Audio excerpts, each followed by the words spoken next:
দেখো স্ক্রিন দেখতে পাচ্ছ? হ্যাঁ স্যার।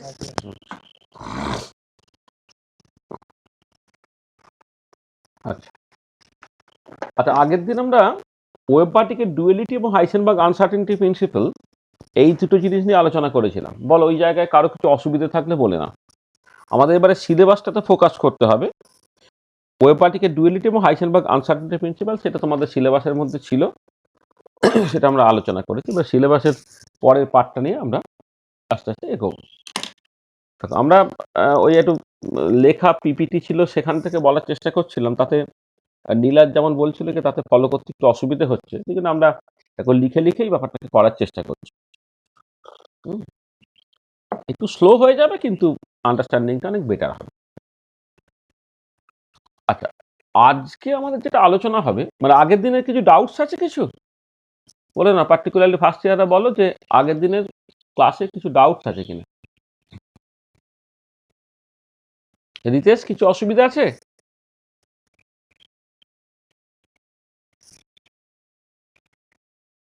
না ঠিকই আছে, পড়েছো তো, পড়ছো তো দিনের পর দিনে প্রত্যেকদিন? সেরকম দিনে দিন মানে দু একদিন পড়ানো হচ্ছে। হ্যাঁ, মানে মানে যতটুকু পড়ানো হয়েছে রেডি করে নিয়েছো তো নাকি? হ্যাঁ রেডি করা আছে, বলে একটা টপিক বাকি আছে অফলাইন। আচ্ছা আচ্ছা, ঠিক আছে। না না, দেরি করলে হবে না, মানে এটা দিনের পর দিনে করে নাও, তবে আস্তে আস্তে আস্তে আস্তে ঠিক হয়ে যাবে। তাহলে দেখো আজকে যেটা আমাদের আলোচনা সেটা হচ্ছে যে তোমার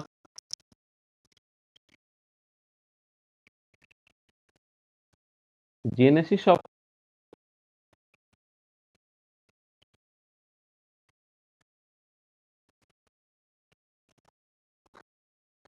স্ক্রোডিঞ্জার ইকুয়েশন, এইটা মানে আমি এই জেনেসিস অফ স্ক্রোডিঞ্জার ইকুয়েশন যদিও মুখে বলা হচ্ছে, আমার মনে হয় এই যে স্ক্রোডিঞ্জার জেনেসিস অফ স্ক্রোডিঞ্জার ইকুয়েশনটা, মানে স্ক্রোডিঞ্জার ইকুয়েশনটা কি করে আসছে সেটা ইনঅর্গানিক কেমিস্ট্রি ক্লাসে কোনো প্রয়োজন নেই, বরং ব্যাপারটা শুরু করে এইরকম ভাবে স্ক্রোডিঞ্জার ইকুয়েশন।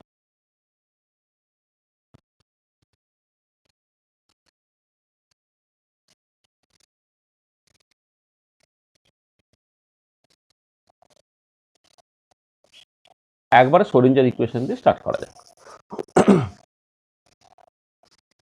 দেখো আমরা অ্যাটমিক স্ট্রাকচার যখন পড়ছি আমরা কি করলাম, প্রথমে বোর থিওরি পড়লাম, মানে আমি মূলত বোর থিওরি থেকেই বলছি, তার আগে যদি থমসন মডেল, তারপরে তোমার রাদারফোর্ড মডেল এগুলো ছিল, সেগুলো খুব কুইকলি শেষ করে নেওয়ার পরে আমরা মূলত বোর থিওরি নিয়ে অনেকটা সময় দিয়েছিলাম, সেখানে ফাইনাইজ মাস কারেকশন এসব ধরা হয়েছিল, তারপর সমারফিল্ড থিওরিতে গিয়েছিলাম। তাহলে বোর থিওরি সমারফিল্ড থিওরি পরে যেটা থাকে সেটা হচ্ছে বেসিক্যালি তোমার ওয়েভ মেকানিক্যাল মডেল, যেটা বেসড অন কোয়ান্টাম মেকানিক্স। তাহলে এই যে ওয়েভ মেকানিক্যাল মডেল যেটা বেসড অন কোয়ান্টাম মেকানিক্স, সেইটা তোমার স্টার্টিংটা হবে কিন্তু স্ক্রোডিঞ্জার ইকুয়েশন। তার মানে আমরা যেটা চাইছি হচ্ছে যে ওয়েভ মেকানিক্যাল মডেল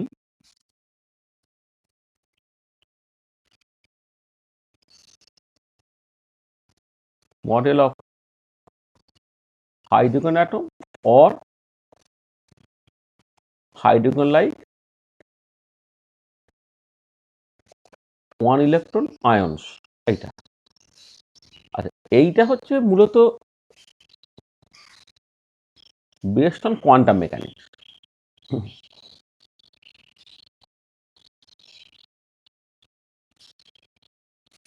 ক্লাসিক্যাল মেকানিক্সে কোনো ওয়েভ পার্টিকেল ডুয়েলিটি নেই, ক্লাসিক্যাল পার্টিকেলের ক্ষেত্রে কোনো আনসার্টেনটি প্রিন্সিপাল নেই, কিন্তু যখন তোমার মাইক্রোস্কোপিক পার্টিকেল হয়ে যাবে, মাইক্রোস্কোপিক পার্টিকেলের ক্ষেত্রে কিন্তু, বা সাবঅ্যাটমিক পার্টিকেলের ক্ষেত্রে ওয়েভ পার্টিকেল ডুয়েলিটি বা হাইজেনবার্গ আনসার্টেনটি প্রিন্সিপাল এগুলো আছে, এবং তার উপরে বেস করে তোমাকে কোয়ান্টাম মেকানিক্স ভাবতে হবে। আচ্ছা, এবারে কোয়ান্টাম মেকানিক্সটা যে ইকুয়েশনের উপরে বেস করে সেটাই হচ্ছে বেসিক্যালি স্ক্রোডিঞ্জার ইকুয়েশন। তাহলে কোয়ান্টাম মেকানিক্স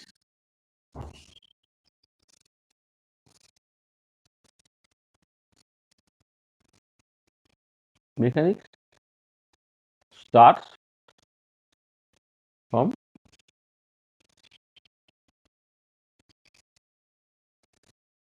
Schrodinger equation. মানে ক্লাসিক্যাল মেকানিক্সে যেমন নিউটনস লজ অফ মোশন আছে, যে নিউটনস ইকুয়েশন অফ মোশন দিয়ে তোমাকে যে কোনো ক্লাসিক্যাল পার্টিকেল কেমন করে চলছে তুমি বুঝতে পারো। তার দুটো অল্টারনেটিভ যদিও আছে, একটা হচ্ছে হ্যামিল্টনিয়ান ইকুয়েশন অফ মোশন, আর একটা ল্যাংরাইজের ইকুয়েশন অফ মোশন। কিন্তু কোয়ান্টাম মেকানিক্স সেটা ওই নিউটনস ইকুয়েশন অফ মোশন বা হ্যামিল্টনিয়ান ইকুয়েশন অফ মোশন বা ল্যাগ্রাঞ্জেস ইকুয়েশন অফ মোশন এগুলো ওবে করবে না। এরা একটা নতুন ইকুয়েশন দিয়ে সেটা গল্পটা স্টার্ট হবে, সেটা হচ্ছে হাইসেনবার্গ ইকুয়েশন। যদিও হাইসেনবার্গ ইকুয়েশন থেকে গল্পটাকে স্টার্ট করা সেটাই একমাত্র অ্যাপ্রোচ নয়, আরও অনেক অ্যাপ্রোচ আছে। আরও অনেক অ্যাপ্রোচের মধ্যে ধরো তোমার হাইসেনবার্গের ম্যাট্রিক্স অ্যাপ্রোচটা আছে, সেইটা তোমাদের পক্ষে খটোমটো লাগবে, সেখানে আমাদের পুরো ব্যাপারটাই হবে হাইসেনবার্গ শ্রোডিঞ্জার ইকুয়েশন থেকে। আচ্ছা, এবারে প্রথমে যেটা লগে সেটা হচ্ছে টাইম ইন্ডিপেন্ডেন্ট শ্রোডিঞ্জার ইকুয়েশন। আমরা যা কিছু করবো শ্রোডিঞ্জার ইকুয়েশন থেকে। আমাদের প্রথম যেটা হবে সেটা টাইম ইন্ডিপেন্ডেন্ট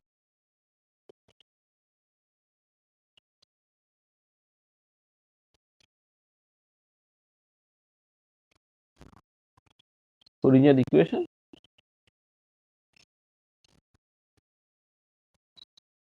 আর time independent Schrodinger equation normal ফর্মটা হচ্ছে এরকম দেখতে, H psi equal to E Sai, H psi equal to E সাই। আচ্ছা, যেখানে এইচটা হচ্ছে একে বলা হয় হ্যামিল্টনিয়ান অপারেটর, যে মাথায় ক্যাপ দিয়ে দেওয়া মানে হচ্ছে অপারেটর বোঝানো হয়, হ্যামিল্টনিয়ান অপারেটর, যেটা basically total energy operator. Hamiltonian operator বা টোটাল এনার্জি অপারেটর। আর এর মধ্যে কি থাকবে, একটা কাইনেটিক এনার্জি অপারেটর থাকবে প্লাস পোটেনশিয়াল এনার্জি অপারেটর থাকবে। মানে টিটা হচ্ছে কাইনেটিক এনার্জি, ভিটা হচ্ছে পোটেনশিয়াল এনার্জি। যে টোটাল এনার্জি অপারেটর, তো তার টোটাল এনার্জির মধ্যে কাইনেটিক এনার্জি থাকে, পোটেনশিয়াল এনার্জি থাকে। Kinetic energy operator plus potential energy operator. আর কাইনেটিক এনার্জি অপারেটর হচ্ছে minus H cos square by twice M del square, আর তার সঙ্গে পোটেনশিয়াল এনার্জি অপারেটর মানে পোটেনশিয়াল ইটসেলফ। তাহলে হ্যামিল্টনিয়ান অপারেটরটাকে তুমি এইরকমভাবে লিখতে পারো, ঠিক আছে? Minus H cross by twice M del square plus V. আচ্ছা, ভিটা এখানে তোমার পজিশনের ফাংশন। আচ্ছা, এবারে এই যে ডেল স্কোয়ার অপারেটরটা, এটাকে অনেক সময় আমি উচ্চারণ করছি এইরকম ভাবে,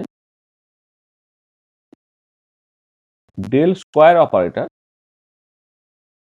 এইটা পরে অনেক সময় বলা হয়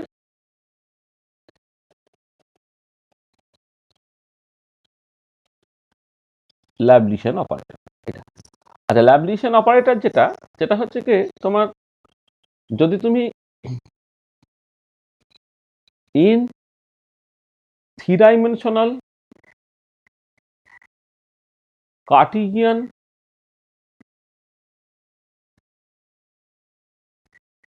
কোঅর্ডিনেট সিস্টেমে থাকো, তখন ডেল স্কোয়ারটা হচ্ছে তোমার মূলত del two by del x square plus del two by del Y square plus del two by del Z square.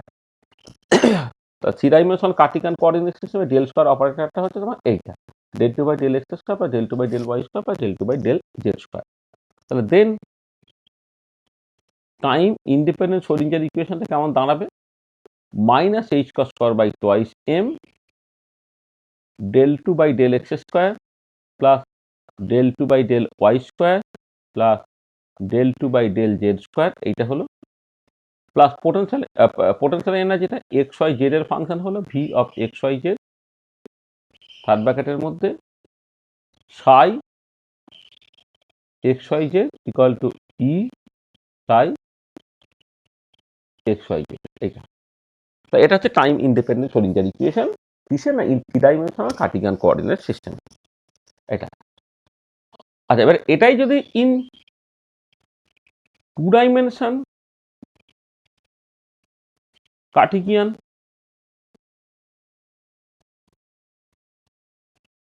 Coordinate system করতাম, তখন in two dimensional Cartesian coordinate system time independent Schrodinger ইকুয়েশনটা এরকম দেখতে হবে, minus H cross square by twice M. এখানে এই তিনটে টার্মের মধ্যে দুটো টার্ম থাকবে, del two by del x square plus del two by del Y square. Potential এনার্জিতে এক্স ওয়াই জেড এর ফাংশন না করে শুধু এক্স ওয়াই এর ফাংশন হবে। এইখানে এই ফাংশনটা এটাকে ওয়েভ ফাংশন বলে, এক্স ওয়াই এর ফাংশন হবে কিন্তু ই তাই এক্স ওয়াই হলো। আর এটাই যদি in one dimensional Cartesian coordinate সিস্টেমে দেখো, তখন টাইম ইন্ডিপেন্ডেন্ট শ্রোডিঞ্জার ইকুয়েশনটা কি হবে না minus H cross square by twice M. এখন দেখো ডেল লেখা ডি লেখা সমান, D two by D X square লিখে ফেললাম, বা পোটেনশিয়াল শুধুমাত্র এক্স এর function into psi X equal to E into psi X. তাহলে কার্টেসিয়ান কোঅর্ডিনেট সিস্টেমে 3 ডাইমেনশন 2 ডাইমেনশন এবং 1 ডাইমেনশনে time independent Schrodinger equation expression করে তুমি পেলে। আচ্ছা, এবারে ধরো in 3 dimensional polar coordinate system বা 3 ডাইমেনশনাল, বা একে ভালো করে বললে স্ফেরিক্যাল পোলার বলা হয় তাকে। 3 ডাইমেনশনাল পোলার মানে তো basically spherical polar. In spherical polar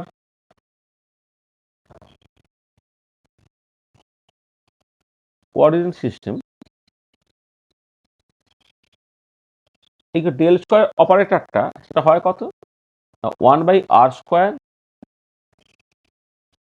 del del r² del del r plus 1/sin theta del del theta sin theta del del theta plus 1/sin square theta del 2/ডেল phi square. এইটা হচ্ছে তোমার spherical polar coordinate system বা 3 dimensional polar coordinate সিস্টেমের ল্যাপ্লেসিয়ান অপারেটরটার ফর্মটা হচ্ছে তোমার এরকম দেখতে। আচ্ছা, এটা কিছু করার নেই, এটা ফর দ্য টাইমে তুমি মেমোরাইজ করে নাও। হ্যাঁ, এটা পরে যখন কোয়ান্টাম মেকানিক্স করা হবে তখন কেমন করে কার্টেসিয়ান কোঅর্ডিনেট সিস্টেম থেকে এটা এইরকমভাবে আসছে সেটা তখন আলোচনা করা যাবে। তাহলে এখন ফর দ্য টাইমে তুমি এটাকে মেমোরাইজের মতো করে নাও আর কি। যদি তুমি স্ফেরিক্যাল পোলার কোঅর্ডিনেট সিস্টেমে যাও তাহলে তোমার এটা যেটা মানে তোমার ল্যাপ্লেসিয়ান অপারেটর যেটা তার ফর্মটা হচ্ছে এরকম 1/r² del del r² del del r plus 1/sin theta del del theta sin theta del del theta plus 1/sin square theta del 2/ডেল ফাই স্কোয়ার। এটা তাহলে টাইম ইন্ডিপেন্ডেন্ট শ্রোডিঞ্জার ইকুয়েশন তখন কি হবে, তাহলে in spherical polar coordinate system time independent Schrodinger equation is দেখো minus H cross square by twice M, আর ল্যাপ্লেসিয়ানের জন্য 1/r² del del r² del del r plus 1/sin theta del del theta sin theta del del theta plus 1/sin square theta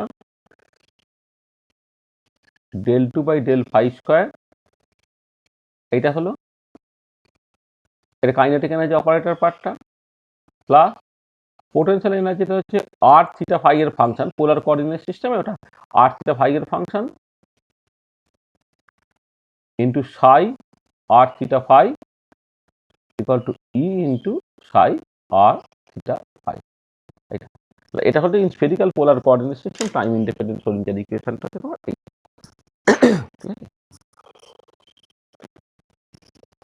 আচ্ছা,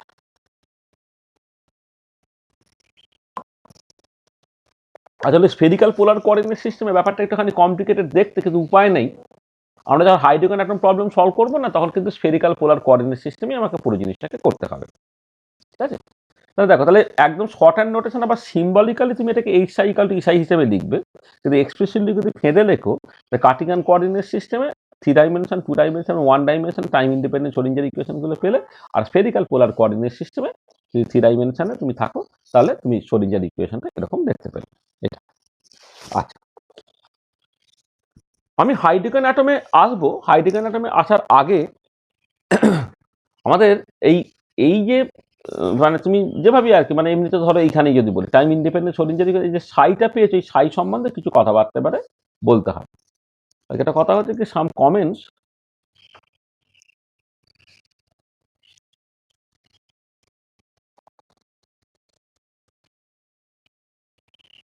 comments on সাই। ওই যে ইকুয়েশনে যে সাই একটা term ব্যবহার করা হয়েছে না, সেই সাইটা একটুখানি দেখতে হবে, সাইটা কি কি ধারা ইত্যাদি ইত্যাদি। আচ্ছা, সাই যেটা, সাইটাকে বলা হবে it's call the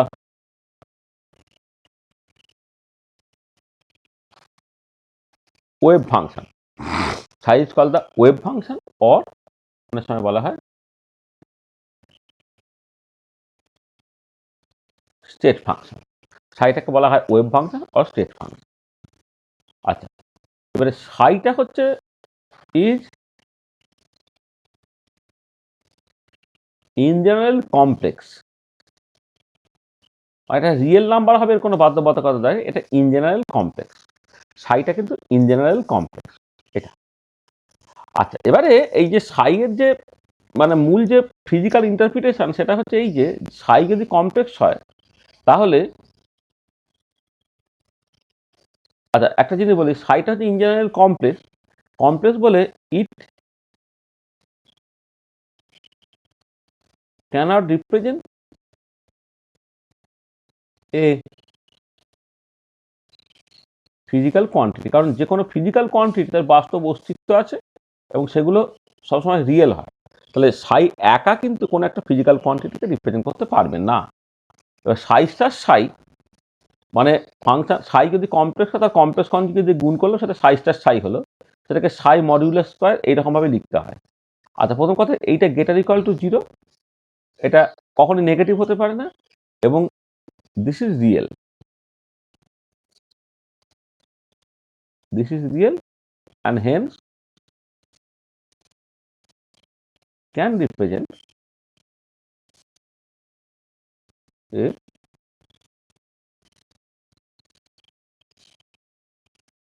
physical quantity. মানে ওয়েভ ফাংশনটা ইন জেনারেল কমপ্লেক্স বলে সে একা কোনো ফিজিক্যাল কোয়ান্টিটিকে রিপ্রেজেন্ট করতে পারে না। যখন সাইজটা সাই করছি বা সাই মডিউলাস করছি তখন সেটা রিয়েল হয়ে যাচ্ছে এবং নন নেগেটিভ হচ্ছে, এবং সেটা একটা ফিজিক্যাল কোয়ান্টিটিকে রিপ্রেজেন্ট করতে পারে। আর এবার কোন ফিজিক্যাল কোয়ান্টিটিকে রিপ্রেজেন্ট করছে, আর কোন ফিজিক্যাল কোয়ান্টিটিকে রিপ্রেজেন্ট সেটা বলা হচ্ছে যে psi star X psi equal to psi modulus square represents the probability density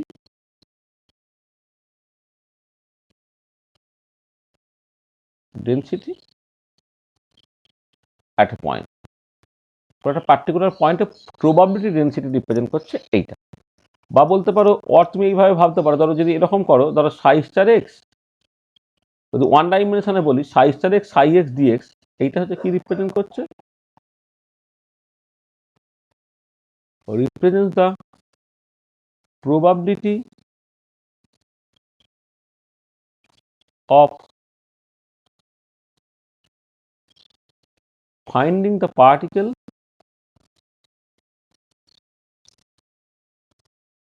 probability of finding the particle within the region x and x plus dx. Represent the probability of finding the particle within the region x and x plus dx. এই যেটা বলা হলো, এইটাকেই বলা হচ্ছে তোমার Born's probabilistic ও statistical interpretation of wave function. এটা হচ্ছে তোমার বিজ্ঞানী বর্নের করা বর্নস probabilistic or statistical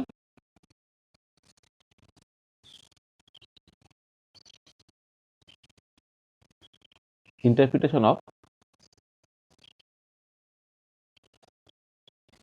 wave function. এটা হচ্ছে বর্নস প্রবাবিলিস্টিক ও statistical interpretation of wave function. ঠিক আছে, এটা বর্ন প্রবাবিলিস্টিক ও statistical interpretation of wave function.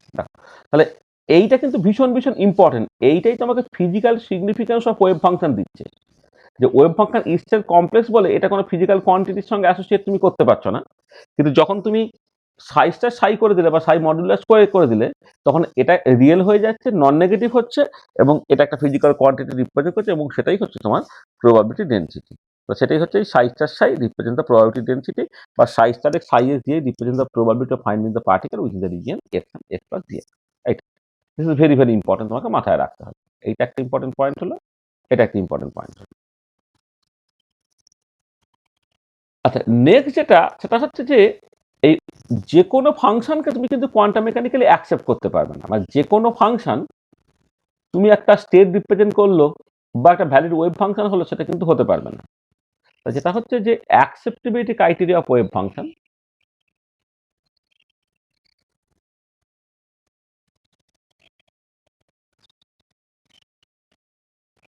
criteria of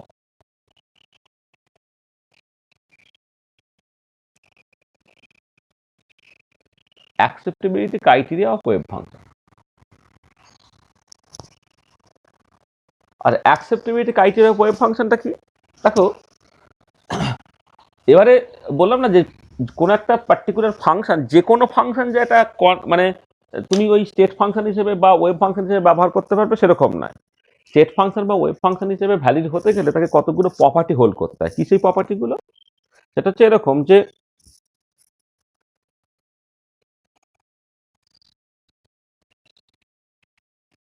to be acceptable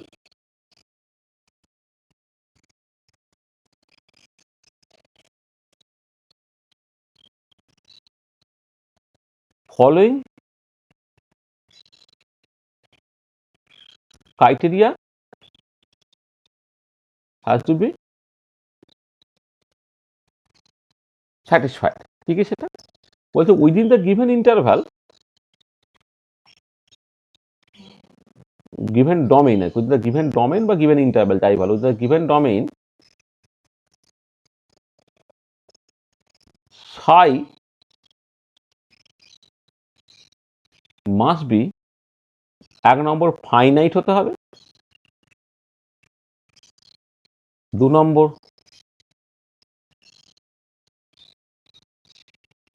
single valued হতে হবে, 3 নম্বর এটা কন্টিনিউয়াস হতে হবে, আর 4 নম্বর ডিসাই দিয়ে মাস্ট বি কন্টিনিউয়াস। তার মানে মানে ডোমেইন মানে ধরো সাইটা যদি এক্স এর ফাংশন হয়, এক্স এর ভ্যালুটা কোথা থেকে কোথা পর্যন্ত যেতে পারে সেটাকে বলে ডোমেইন। হ্যাঁ, তাহলে within the given domain Sai must be finite হতে হবে, সিঙ্গেল ভ্যালু হতে হবে, কন্টিনিউয়াস হতে হবে এবং তার ফার্স্ট ডেরিভেটিভটা কন্টিনিউয়াস হতে হবে। আর ফাইনাইট হতে হবে কথাটার মানেটা হচ্ছে যে এমন কোনো পয়েন্ট পাবে না উইদিন দ্য গিভেন ডোমেইন যেখানে সাইগের ভ্যালুটা ইনফিনিটি হয়ে যাচ্ছে।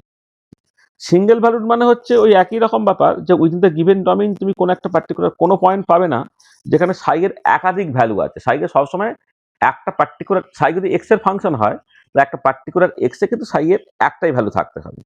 আর সাইটা কন্টিনিউয়াস হবে। কন্টিনিউয়াস হবে কথাটার মানেটা হচ্ছে কি, যখন তুমি ধরো মানে একটা ফাংশনের প্লট করবে তখন কোথাও কোনো ব্রেক থাকা চলবে না।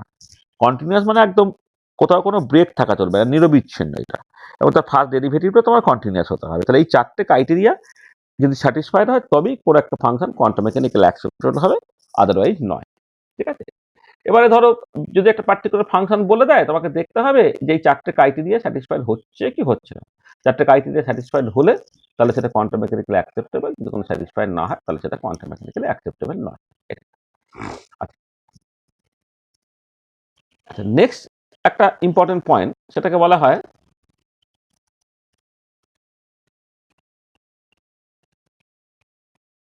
Normalised wave function.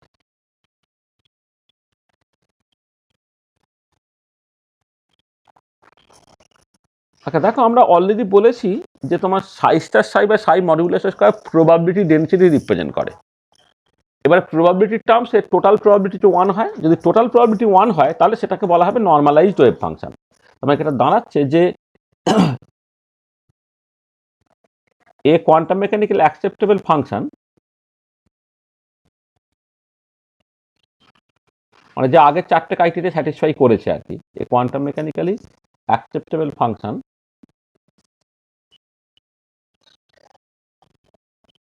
ফাংশন ধর আমি সাই এন বললাম, psi N is said to be normalized if integral over all space মানে হচ্ছে যে এক্স এর ডোমেইনটা পুরোটা, কোনোটা হয়তো মাইনাস ইনফিনিটি থেকে প্লাস ইনফিনিটি হতে পারে, কোনোটা 0 থেকে এল হতে পারে, ইত্যাদি ইত্যাদি। মানে ইন্টিগ্রাল ওভার অল স্পেস, যারা সাই স্টার সাই ডিটাও this has to be equal to 1। এখানে ডিটাটা হচ্ছে একটা ছোট্ট volume element. Integral psi star psi ডিটা যদি 1 হয়ে যায়, হ্যাঁ, ডিটাও বা ডিভি অনেক সময় বলা হয়, আমি ডিটাও লিখছি, ইকুয়াল টু 1। তাহলে এই কোয়ান্টাম মেকানিক্যাল অ্যাকসেপ্টের সময় psi can be said to be normalize if integral over all space psi star psi ডিটা equal to 1। এটাকে বলে নর্মালাইজ ওয়েভ ফাংশন। ঠিক আছে, তাহলে একটা ফাংশনকে কোয়ান্টাম মানে নর্মালাইজ বলা হবে যদি এই দেখো বাঁ দিকটা কি রিপ্রেজেন্ট করলো, টোটাল প্রবাবিলিটি রিপ্রেজেন্ট করলো। সাইজটার সাইজ হচ্ছে প্রবাবিলিটি ডেনসিটি রিপ্রেজেন্ট করে, তাহলে ছোট্ট ভলিউম এলিমেন্ট দিয়ে গুণ করে ইন্টিগ্রাল ওভার অল স্পেস করলাম, মানে বেসিক্যালি টোটাল প্রবাবিলিটি হয়ে গেল। তাহলে ইন্টিগ্রাল ওভার অল স্পেস সাইজটার সাইজ ডিটা রিপ্রেজেন্ট দ্য টোটাল প্রবাবিলিটি। আর সেই টোটাল প্রবাবিলিটি যখন 1 হয়ে যাবে তখন সেটা হচ্ছে নর্মালাইজ ফাংশন। ঠিক আছে, আচ্ছা এবারে যেটা এরকম সিচুয়েশন হয় যে a quantum mechanical acceptable function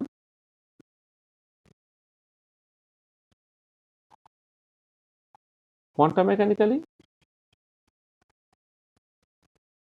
acceptable function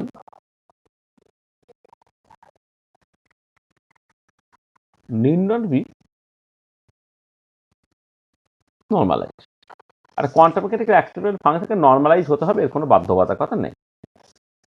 মানে ব্যাপারটা কিছুই না, ধরো শ্রোডিঞ্জার ইকুয়েশনকে স্যাটিসফাই করলেই তো সেটা তোমার অ্যাকসেপ্টেবল ওয়েভ ফাংশন। এবার ধরো সাই হয়তো শ্রোডিঞ্জার ইকুয়েশনকে স্যাটিসফাই করছে, তাহলে এবারে সাইয়ের সঙ্গে যে কোনো একটা কনস্ট্যান্ট গুণ করলো তো সেটা শ্রোডিঞ্জার ইকুয়েশনকে স্যাটিসফাই করবে। আর শ্রোডিঞ্জার ইকুয়েশন একটা লিনিয়ার ইকুয়েশন, তাহলে H psi equal to E সাই। এবার সাইটাকে যদি কনস্ট্যান্ট টাইম সাই বলে দাও তাহলে কিন্তু ওই শ্রোডিঞ্জার ইকুয়েশনকে স্যাটিসফাই করছে সেটা। সেখানে quantum mechanical acceptable function need not be normalize. হ্যাঁ, নর্মালাইজ না হলেও কিন্তু কিছু এসে গেল না, হ্যাঁ, তা দিয়েও তুমি কাজ করতে পারবে। আচ্ছা এবারে ধর আমি বললাম যে let integral over all space psi star psi d tau, এটা ধরে নাও একটা কিছু ভ্যালু আমি বললাম, ধরে নাও তোমার একটা আলফা বা কিছু একটা ভ্যালু বললাম, যেখানে আলফাটা হচ্ছে finite but alpha not equal to 0। মানে ইনফিনিটি তো হওয়াই চলবে না, আলফাটা হচ্ছে ফাইনাইট। আচ্ছা 0 যদি হয়ে যায় তাহলে টোটাল প্রবাবিলিটিটা 0 হয়ে গেছে, তখন ওয়েভ ফাংশনটা বেসিক্যালি ভ্যানিশ করে যাচ্ছে, তখন তার কোনো মানে নেই। এখানে এটা হচ্ছে ফাইনাইট হতে হবে, হ্যাঁ এইটা। আচ্ছা এবারে যদি পার্টিকুলারলি আলফাটা 1 হয়ে গেছে নর্মালাইজ হয়ে যেত, কিন্তু আমি ধরে নিচ্ছি আলফাটা মানে জাস্ট ফাইনাইট এই পর্যন্ত। আচ্ছা এই যে কন্ডিশনটা যদি স্যাটিসফাইড হয়, if this condition is satisfied,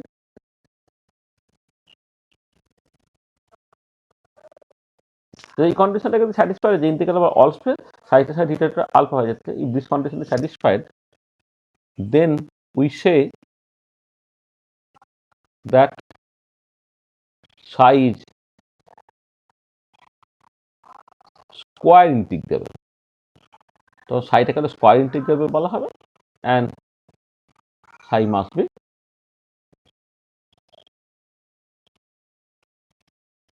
quantum mechanically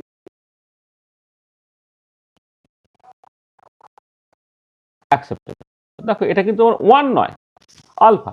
তাহলে যদি এটা মানে এই টোটাল ইন্টিগ্রেশনের ভ্যালুটা যদি তোমার একটা ফাইনাইট কিছু বেরোয় নট ইকুয়াল টু 0, তখন তাকে স্কোয়ার ইন্টিগ্রেবল বলা হবে। আর স্কোয়ার ইন্টিগ্রেবল ফাংশন হয়ে গেলে সেটা কোয়ান্টাম মেকানিক্যাল অ্যাকসেপ্টেবল হয়ে যাবে। আচ্ছা এবার আমি লিখলাম, দেখো let us write this, let us write integral over all space psi by root over of alpha, psi by root over of alpha তার কমপ্লেক্স কনজুগেট ডিটাও, এটা এখন 1 হয়ে যাচ্ছে, মানে আমি আলফাটাকে বাঁ দিকে ভাগ করে দিয়েছি, ভাগ করে দিয়ে এখানে একটা রুট আলফা লিখে দিয়েছি, এখানে একটা রুট আলফা লিখে দিয়েছি, it is actually equal to 1। Or তুমি বললে ধরো ইন্টিগ্রাল ওভার অল স্পেস এটাকে 5 স্টার 5 ডিটাও করলে এটা 1 হয়ে গেল, যেখানে ফাইটা হচ্ছে psi by root over of alpha, তাহলে ফাইটা হচ্ছে psi by root over of alpha. এটা দেখো 1 হয়ে গেল। তাহলে পরিষ্কার দেখতে পাচ্ছ কি, এখন দেখো এই যে নর্মালাইজ হওয়ার জন্য যে কন্ডিশনটা দরকার, integral over all space psi star psi ডিটা equal to 1, এখানে তুমি কি পেলে integral over all space 5 star 5 ডিটা equal to 1। Now phi is normalize, ফাইটা নর্মালাইজ হয়ে গেল, যেখানে ফাইটা কি না psi by root over of alpha বা psi by root over integral over all space psi star psi ডিটা, এটা কারণ এই যে আলফাটার জায়গায় root integral over all space psi star psi ডিটা, এটা আমি লিখে ফেললাম, এটা সেটাকে ধরো এন ইন্টু সাই বললাম, এটা এই যে এনটা, এন ইজ কল্ড দ্য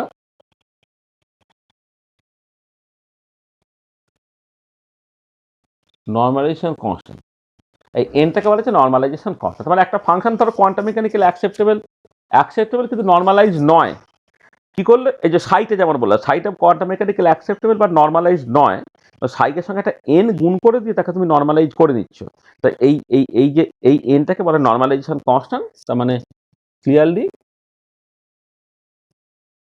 এনটা হচ্ছে তোমার 1 by root over of alpha, মানে 1 by root over of integral over all space psi star psi d tau. এখানে দেখো 1 by root over of alpha যেটা, সেটাই বেসিক্যালি এন লিখেছো, তার মানে নর্মালাইজেশন কনস্ট্যান্টটা হচ্ছে তোমার এইটা, এটা। আর এই যে টেকনিকটা যে একটা ফাংশন ধরো কোয়ান্টাম মেকানিক্যালি অ্যাকসেপ্টেবল বা নর্মালাইজ নয়, তাকে তুমি একটা কনস্ট্যান্ট গুণ করে দিয়ে নর্মালাইজ করে নিচ্ছ, এই টেকনিক থেকে বলা হয় normalization procedure. This procedure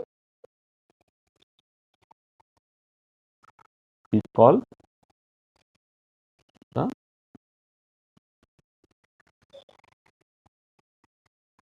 normalisation procedure, normalization process বা normalization procedure.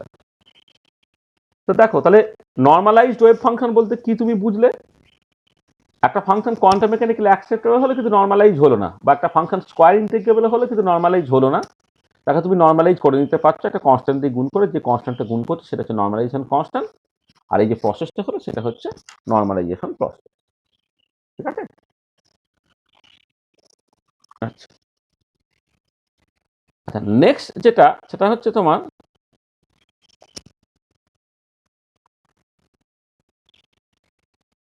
Orthogonal wave function.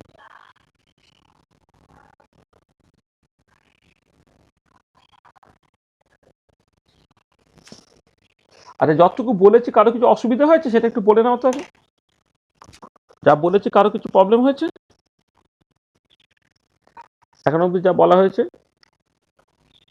না স্যার। ঠিক আছে, এই নীলাজ কি জেগে আছিস না ঘুমাচ্ছিস? স্যার আছি আমি জেগে। হ্যাঁ বল, বুঝতে পেরেছিস? হ্যাঁ স্যার, আমি বলতেই যাচ্ছিলাম তার আগে। হুম, ঠিক আছে। আচ্ছা দেখ, এবারে অর্থোগোনাল ওয়েভ ফাংশন। আচ্ছা, অর্থোগোনাল ওয়েভ ফাংশন মানে হচ্ছে মানে আমি জাস্ট দুটো ফাংশন তুমি নাও, ধর আমি বললাম যে ধর এইভাবে বলছি,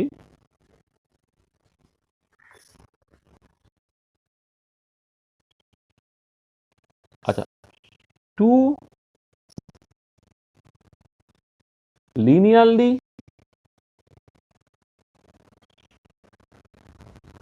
independent functions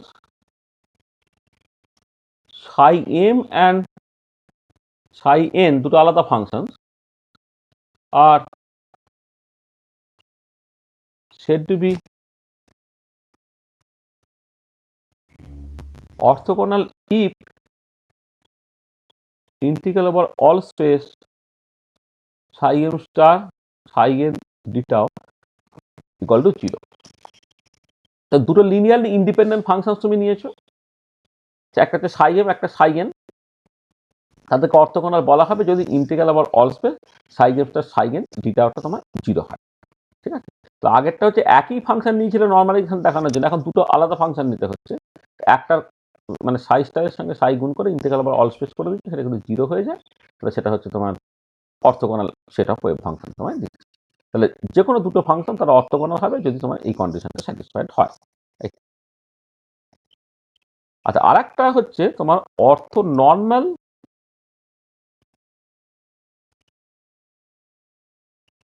সেট অফ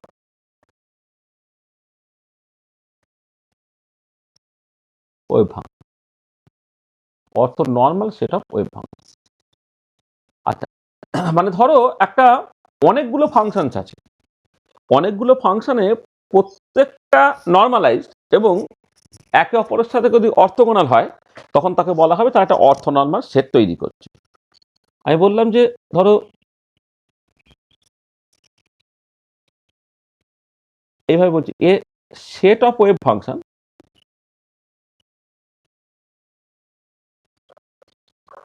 আচ্ছা সেট অফ ওয়েভ ফাংশন না, এই থার্ড ব্র্যাকেটের মধ্যে সাই এন দিয়ে লিখছি। এই থার্ড ব্র্যাকেট মানে হচ্ছে সেট, সেখানে অনেকে আছে, সাই 1 সাই 2 সাই 3 সাই 4 করে অনেকে আছে। তাহলে এই সেট অফ ওয়েভ ফাংশন এইটা is said to form an orthonormal set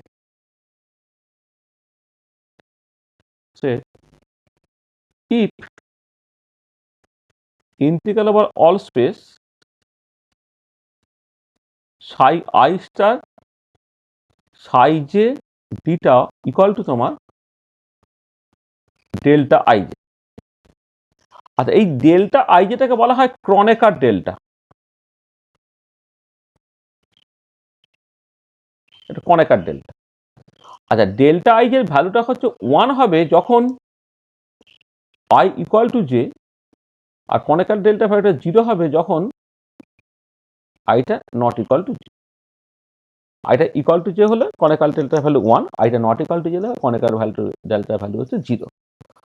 তাহলে সেট অফ ওয়েভ ফাংশন সাইগেন is said to form an orthonormal set if এইটা দিস কন্ডিশন ইজ স্যাটিসফাইড। ঠিক আছে?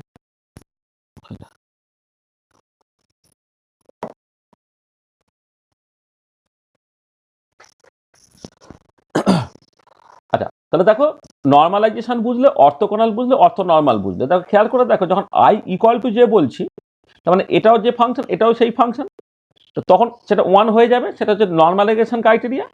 আর যখন I not equal to J হবে তখন এইটা হচ্ছে তোমার 0 হয়ে যাবে, সেটা হচ্ছে তোমার ক্রাইটেরিয়া, মানে অর্থোগোনালিটি ক্রাইটেরিয়া। তার মানে ধরো ধরো এই বিভিন্ন রকমের সিস্টেম আছে, ধরো হাইড্রোজেন অ্যাটম প্রবলেমের ক্ষেত্রে যে বিভিন্ন অরবিটালগুলো সেগুলো বেসিক্যালি তোমার ওয়েভ ফাংশন। এবারে সেক্ষেত্রে দেবে এরকম যে অরবিটালগুলো তোমাকে দেওয়া হয় তারা মূলত অর্থনর্মালই হয়, যেখানে প্রত্যেকটা ফাংশন নিজে নিজে নর্মালাইজ, অর্থাৎ প্রত্যেকটা ফাংশনের জন্য যখন তুমি প্রবাবিলিটি ক্যালকুলেট করবে সেগুলো সব 1 হবে, কিন্তু একে অপরের সঙ্গে তারা কিন্তু তোমার অর্থগোনাল হবে। তাহলে এইটা হবে তোমার একটা অর্থনর্মাল সেট অফ ওয়েভ ফাংশন তোমার তৈরি করবে। তাহলে আমরা তিনটে জিনিস বুঝলাম, নর্মালাইজেশন বলতে কি বুঝছি সেটা দেখলাম, অর্থোগোনাল ওয়েভ ফাংশন বলতে কি বুঝছি, আর অর্থনর্মাল ওয়েভ ফাংশন বলতে কি বুঝছি সেটা আমি দেখলাম। আচ্ছা, নেক্সট যেটা চলে এসো সেটা হচ্ছে ডিজেনারেসি।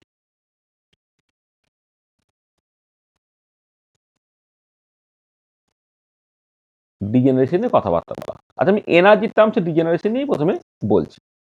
আমি বললাম যে ধরো late psi I and psi j are two linearly independent functions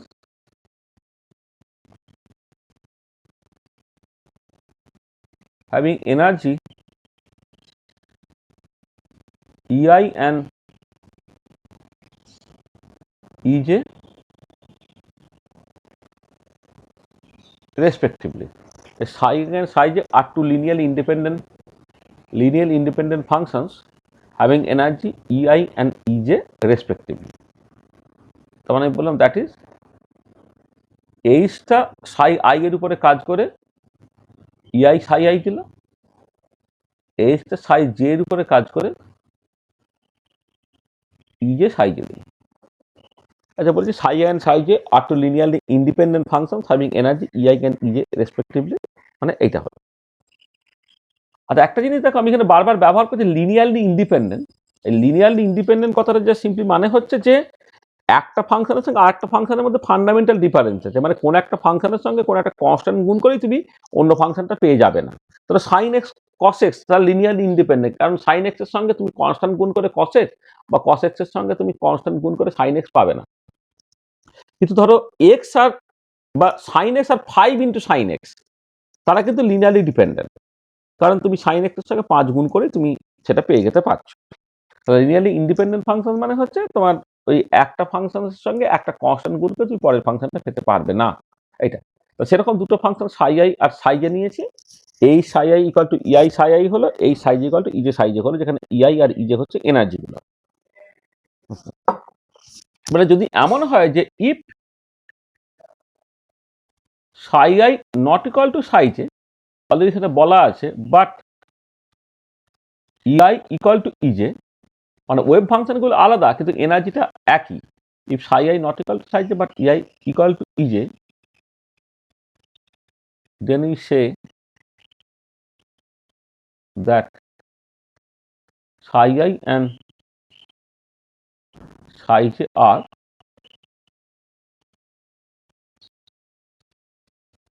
orthogonal. Then we say that psi I and psi j are orthogonal. আবার উল্টো দিকে যদি এমন হতো যে if psi I not equal to psi j implies ei not equal to ej, then we say that psi I and psi j, ও sorry, ও কি সব লিখে যাচ্ছে, অন্য মনস্ক হয়ে গেছিলাম। হ্যাঁ, the psi and psi j are degenerate। মানে যদি এমন হয় যে ওয়েভ ফাংশনগুলো আলাদা কিন্তু এনার্জিটা একই, তখন psi and psi J are call degenerate. আর যদি এমন হয় যে psi I not equal to psi J, সেটা অটোমেটিক্যালি ইমপ্লাই করবে E I not equal to E J, then we say that psi and psi J are non degenerate. তাহলে degenerate set মানে হচ্ছে যে ডিফারেন্ট ওয়েভ ফাংশন একই এনার্জি করে তারা হচ্ছে ডিজেনারেট। যেমন ধরো এই যে বলা হয় যে তোমার বোর থিওরি বা বোর থিওরি নয়, মানে তুমি যখন পরে দেখবে তিনটে পি অরবিটাল, ধরো বোর থিওরিতে আলাদা করে পি অরবিটাল থাকে না, তার তিনটে পি অরবিটাল, যেটা আমরা পিএক্স পিওয়াই পিজে বলি। তাহলে পিএক্স পিওয়াই পিজে তোমরা জানো যে তাদের এনার্জিটা একই, তার জন্য কিছু রেস্ট্রিকশনস আছে, সেগুলো পরের কথা। ঠিক একই রকম যে 5টা ডি অরবিটাল আছে, তারা দেখবে তোমার ডিজেনারেট, তাই একই এনার্জি। তাহলে যেটা কথা হচ্ছে কি different wave function having the same energy তারা ডিজেনারেট, ডিফারেন্ট ওয়েভ ফাংশন যদি ডিফারেন্ট এনার্জি তারা হচ্ছে নন ডিজেনারেট। আচ্ছা, যদি এমন হয় যে if there is n linearly independent function, মানে এনটা লিনিয়ারলি ইন্ডিপেন্ডেন্ট ফাংশন আছে, function having the same energy, then we say that the states are n-fold degenerate। ধরো তোমার যেমন ধরো তিনটে পি অরবিটাল তাদের একই এনার্জি, সেখানে 3-fold ডিজেনারেট। 5টা ডি অরবিটাল তাদের একই এনার্জি, সেখানে 5-fold ডিজেনারেট। 7টা এফ অরবিটাল তাদের একই এনার্জি, সেখানে তারা হচ্ছে 7-fold ডিজেনারেট। তাহলে যদি এনটা ফাংশন থাকে হ্যাভিং দ্য সেম এনার্জি, তাদেরকে বলা হবে n-fold ডিজেনারেট। তাহলে ডিজেনারেসি জিনিসটা কি সেটা তুমি একটুখানি বুঝে যেতে পারলে, এটা ডিজেনারেসিটা আসে।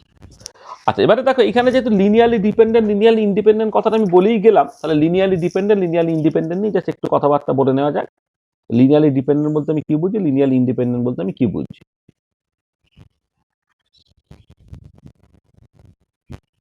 Linearly dependent and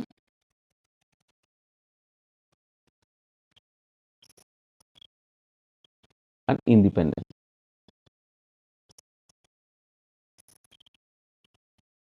linearly dependent and linearly independent.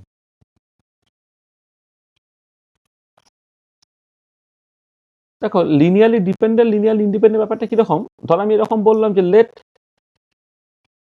f1 f2 f3 dot dot করে fn is a set of n function, আর C1 C2 C3 dot dot dot Cn is a set of n constant. আচ্ছা, এবারে আমি লিখছি এইরকম ভাবে, এটা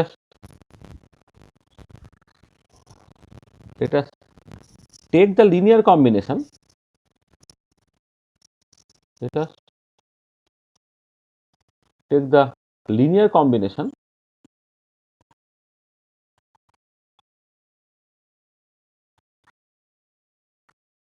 of all these functions. সেটা কেমন দেখতে হচ্ছে, আর C1 F1 plus C2 F2 plus C3 F3 plus dot dot dot plus Cn Fn। এটা আমি তাদের লিনিয়ার কম্বিনেশন নিলাম, যেটা তৈরি হলো, ধরেন নতুন একটা এফ তৈরি হলো, এফটা হচ্ছে এরকম দেখতে। আচ্ছা, এবারে কথাটা হচ্ছে যে যদি এমন হয় যে ইফ এফ ইকুয়াল টু যেটা C1 F1 plus C2 F2 plus C3 F3 plus dot dot dot plus Cn Fn এইটা equal to 0, if and only if C1 equal to C2 equal to C3 equal to dot dot dot equal to Cn equal to 0, মানে তারা প্রত্যেকে যখন 0 হবে আর কি, হ্যাঁ, if and only if এটা equal to 0, then we say that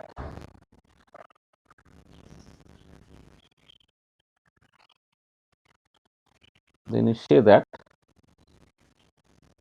say that এই যে সেটটা F1 F2 F3 করে Fn, এই যে সেটটা, আর সেটটা দরকার না, দেন এই যে F1 F2 F3 করে এই যে ফাংশনস গুলো আর set to be linearly independent. Linearly independent. On the other hand,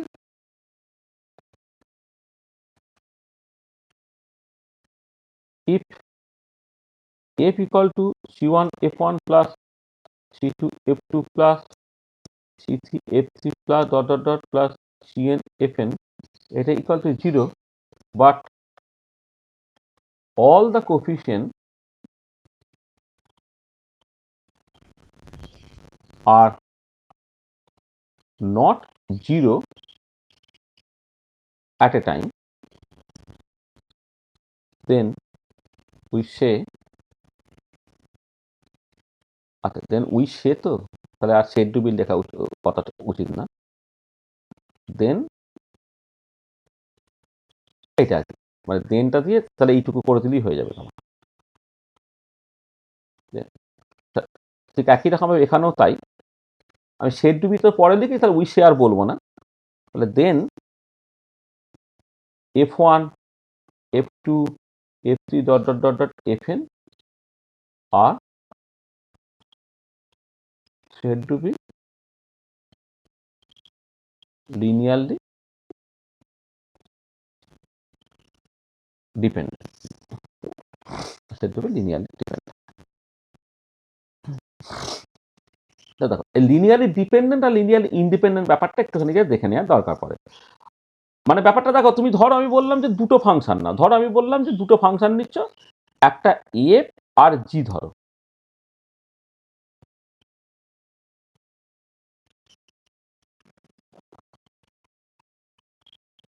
ধরো আমি এরকম একটা বলছি, মানে বা দুটো বলছি, আমি যেটা কনসিডার অনলি টু ফাংশন,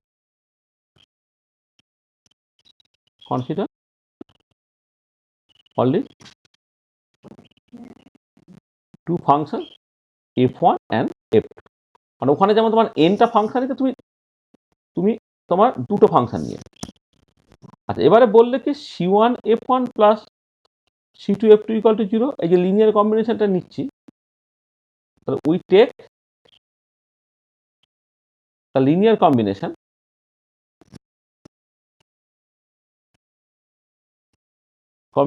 এইটা যেটা ইকুয়াল টু 0।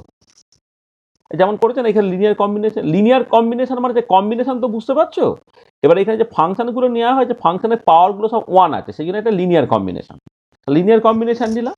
লিনিয়ার কম্বিনেশন নিয়ে আমি দুটো ফাংশনের লিনিয়ার কম্বিনেশন করলে C1F1 + C2F2, সেটাকে আমি 0 বললাম।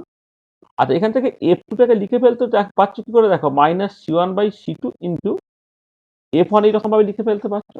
C2F2 ডান দিকে চলে গেলে C1F1 করে C2 দিয়ে ভাগ করে দিলে F2 -C1/C2 ইন্টু F1। এটা তুমি লিখলে একটা কনস্ট্যান্ট টাইম F1 লিখলে, তাহলে F2 হয়ে গেল একটা কনস্ট্যান্ট টাইম F1।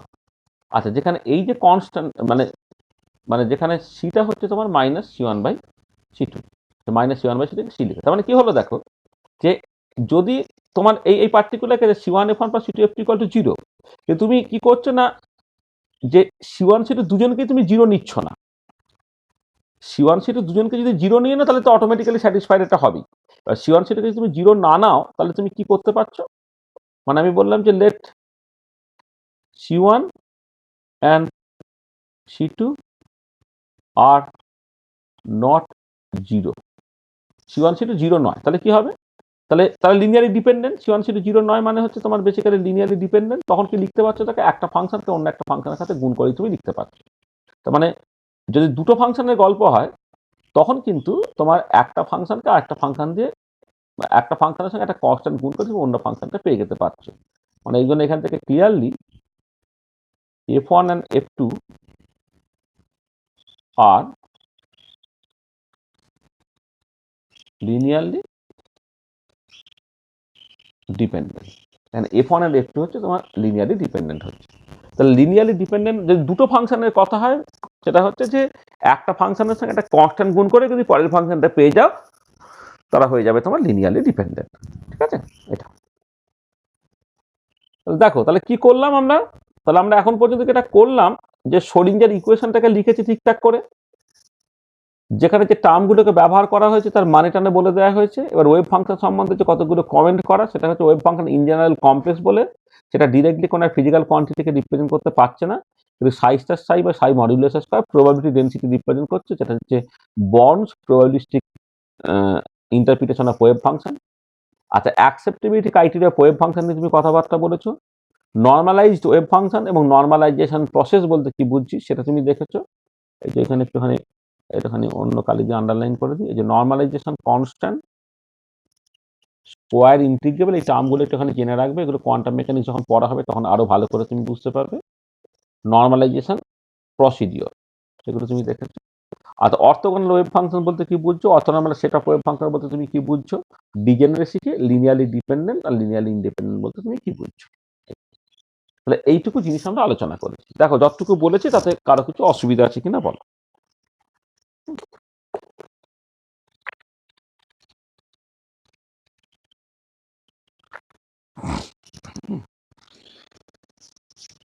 ঠিক আছে,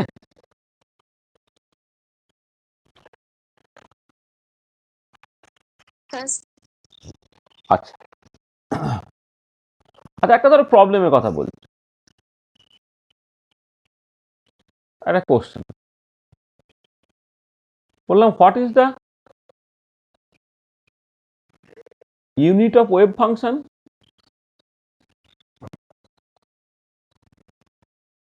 ফর এ সিস্টেম অফ, এক নম্বর ওয়ান পার্টিকেল, পরে সিস্টেম আমি দু তিনটে একবারে করে দিচ্ছি, পরে system of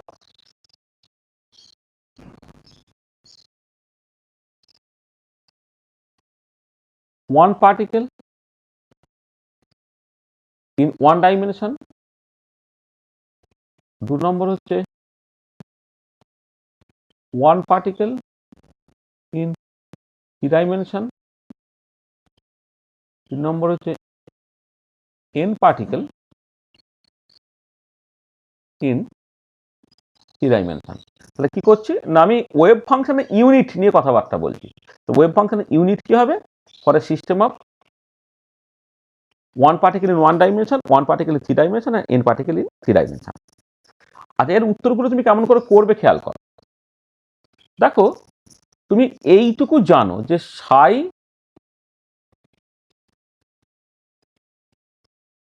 Sai star Sai D টাও, এই যে পুরো জিনিসটা, এইটা হচ্ছে তোমার প্রবাবিলিটি রিপ্রেজেন্ট করে। ডিটাও দিয়ে ভাগ করলে প্রবাবিলিটি ডেনসিটি, ডিটাও দিয়ে গুণ করে এটা প্রবাবিলিটি রিপ্রেজেন্ট করে, ওই জন্য এটাকে ইন্টিগ্রাল আবার অল স্পেস করলে টোটাল প্রবাবিলিটি পাওয়া যায়। আচ্ছা, এইটা একটা ইউনিটলেস কোয়ান্টিটি, প্রবাবিলিটি সবসময় ইউনিটলেস কোয়ান্টিটি, তাহলে এইটা হচ্ছে আমার মোটিভেশন এই প্রবলেমগুলোকে সলভ করার জন্য। তো যখন তুমি সলিউশন লিখছো তখন তুমি এইটুকু জানো যে সাই স্টার সাই ডিটাও এটা প্রবাবিলিটি রিপ্রেজেন্ট করে, যেটা একটা ইউনিটলেস কোয়ান্টিটি। আচ্ছা, এবারে খেয়াল করে দেখো পরে 1 নম্বর সিচুয়েশন যেটা, পরে system of one particle in one dimension কি হবে, সরি কি হবে, তো সাই star Sai one particle in one dimension, মানে তুমি ধরো এটাকে এক্স এর ফাংশন হিসেবে তুমি ভাবছো, সাইটা হচ্ছে তোমার এক্স এর ফাংশন, এইটা ইন্টু ডিএক্স, এইটা হতে হবে ইউনিটলেস। তাহলে ইউনিট অফ সাইটা কি হবে, 1 বাই স্কোয়ার রুট অফ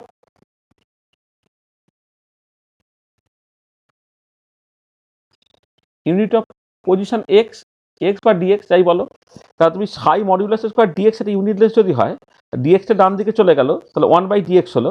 এবার যদি সাইয়ের ইউনিট হয় তার স্কোয়ার রুট হয়ে যাবে এইটা, তাহলে এটা কত হবে, তুমি ধরো যদি তুমি এটাকে বলো সেন্টিমিটার টু দি পাওয়ার -12, এটা কিন্তু ইন সিডিএসে করা হয়, অথবা মিটার টু দি পাওয়ার -12 হয়ে যাবে ইন এসআই। তাহলে বুঝতে পারলে যে কেমন করে তুমি একটা system of one particle in one dimension, তার জন্য তুমি ওয়েভ ফাংশনের ইউনিট বের করতে পারছো। তাহলে সাই স্টার সাই ডিএক্স সেটা টোটাল প্রবাবিলিটি রিপ্রেজেন্ট করে, তাহলে সাই এর ইউনিটটা হবে 1/√ওভার অফ ওই ডিসপ্লেসমেন্টের ইউনিট আর কি, তাহলে সেন্টিমিটার টু দি পাওয়ার -12 বা মিটার টু দি পাওয়ার -8। আচ্ছা, এবারে যদি পরে system of one particle in 3 dimension হয়, কি হচ্ছে দেখো সাই স্টার সাই ডিটাও এটা আবার সেই ইউনিটলেস। এবার 3 ডাইমেনশনের ডিটাও তো বেসিক্যালি ভলিউম এলিমেন্ট, তাহলে ইউনিট অফ সাইটা কি হবে, সাইটা হবে 1 by square root of unit of volume. এখানে আগেরটা যেমন ছিল এটা লেন্থ ছিল, এখন যখন তুমি ওয়ান পার্টিকেল ইন 3 ডাইমেনশনে করবে তখন সাই স্টার সাই ডিটাওটা হচ্ছে এখানে ভলিউম এলিমেন্ট, সে ভলিউম দিয়ে তোমার ভাগ হয়ে যাবে, এটা কত হবে centimetre to the power -3/2 in সিজিএসে করলে, বা মিটার টু দি পাওয়ার -3/2 হবে ইন এসআই এ করলে এটা। আর 3 নম্বরে দেখো যখন তুমি পরে সিস্টেম অফ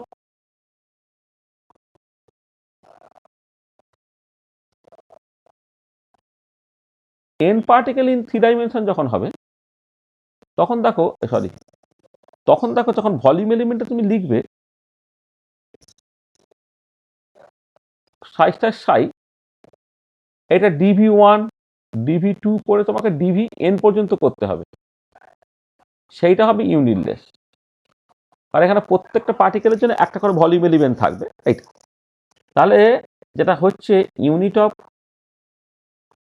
সাইটা হয়ে যাবে কত, 1 by square root of unit of volume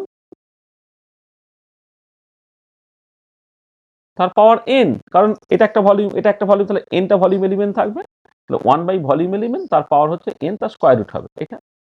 তো সেটা কি হতে পারে, সেটা হচ্ছে তোমার centimetre to the power -3n/2 in CGS, অথবা এটা metre to the power -3n/2 in SI. Centimetre -3n/2 in CGS, metre to the power -3n/2 in SI. ঠিক আছে, তাহলে ওয়েভ ফাংশনের ইউনিট বুঝতে পারলে কেমন করে বের করলাম।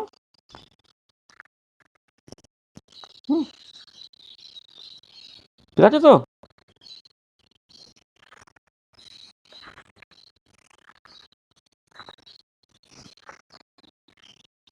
কিরে বুঝতে পেরেছিস?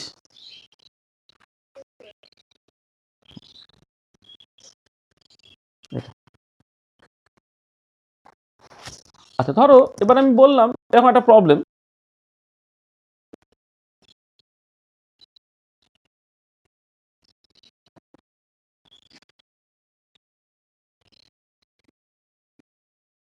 state with explanation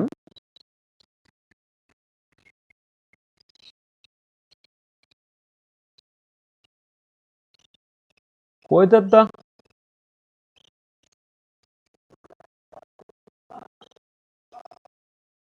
following functions are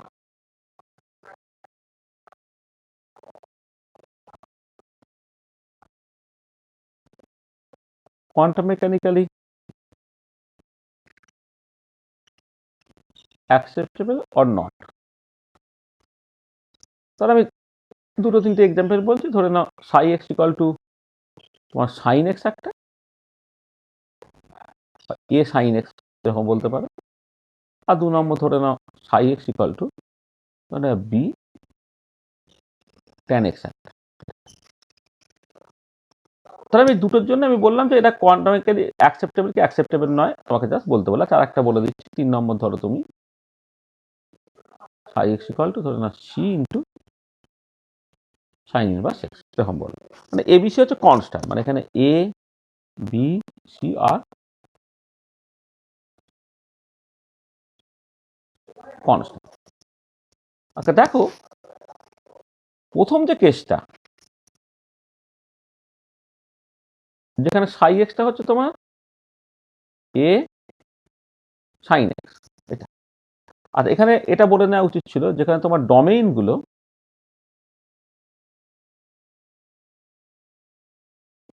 মানে অ্যাকসেপ্টেবল নট, এখানে ডোমেইনটা বলে দিচ্ছি যেখানে এক্সটা হচ্ছে তোমার 0 থেকে ধরে নাও তোমার মাইনাস ইনফিনিটি থেকে প্লাস ইনফিনিটি হবে না। তাহলে এইটা তো হবে না, আর এইখানে এই দুটো আলাদা, এটা আলাদা। মানে এইটা হচ্ছে তোমার এইখানে হচ্ছে এক্সটা হচ্ছে তোমার মাইনাস ইনফিনিটি থেকে প্লাস ইনফিনিটি এই রিজিয়নের মধ্যে, এটা হচ্ছে মাইনাস ইনফিনিটি থেকে প্লাস ইনফিনিটি এই রিজিয়নের মধ্যে, এটা হচ্ছে -1 থেকে +1 এই রিজিয়নের মধ্যে। মানে এখানে সাইন ইনভার্স এক্স যখন হবে এক্স এর আর্গুমেন্টটা -1 থেকে +1 পর্যন্ত হয়।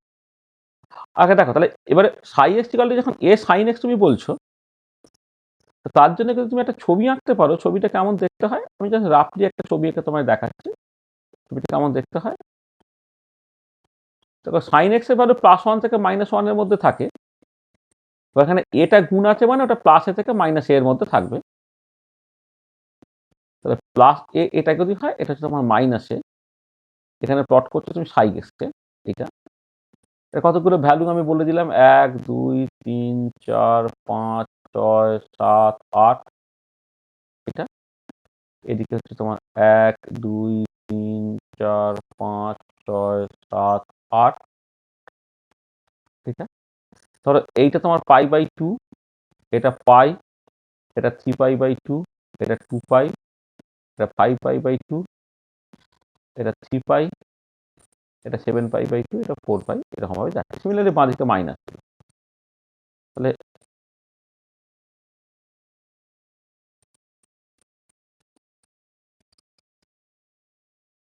দেখো x = 0 তে 0, x = π/2 তে হচ্ছে এখানে 1, এই গেল। আবার পাইতে গিয়ে 0 হলো, আবার 3π/2 তে -1 হলো, আবার 0 হলো, +1 হলো, এই হলো, এই হলো, এইরকম করে যাচ্ছে।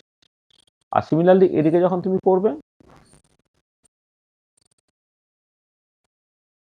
এটা এই এলো, এই এই এই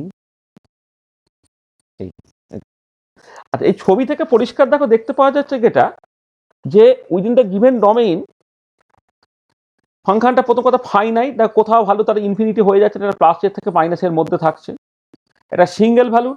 তাহলে কোন একটা পার্টিকুলার এক্স ভ্যালু নাও, কোন একটা ভার্টিক্যাল লাইন টানো, দেখো একবারই কাট করছে, তার মানে এক্স এর কোন একটা ভ্যালুতে একটাই ভ্যালু আছে, এটা কন্টিনিউয়াস, তুমি ছবিটাকে স্মুথলি আঁকতে পেরেছো।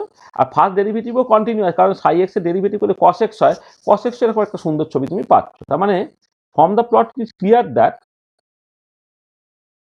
plot it is clear that within the given domain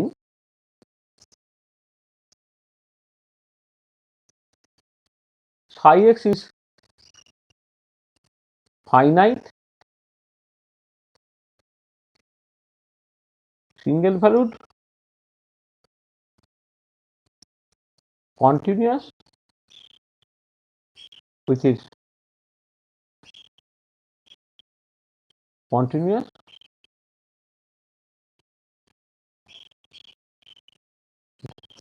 for the plot it is clear that within the given domain psi x is finite, single valued, continuous, which is continuous first derivative. Hence psi x equal to a sin x is quantum mechanically acceptable.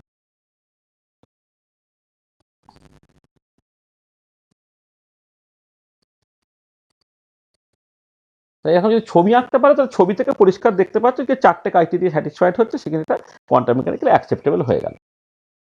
আচ্ছা, এবারে পরেরটা যখন psi x equal to ধরো B tan x এর কথা বলছো, এবার পরীক্ষা দেখো at x equal to pi by টুতে কত হয়? সাই এক্সটা টেন্স টু ইনফিনিটি হয়ে যায়, কারণ পাই বাই টুতে ট্যান এক্স এর ভ্যালু কত? ইনফিনিটি। তাহলে at x equal to pi by two psi x tends to infinity. তার মানে কি? তাহলে this function is not finite always. Hence this is not quantum mechanically acceptable.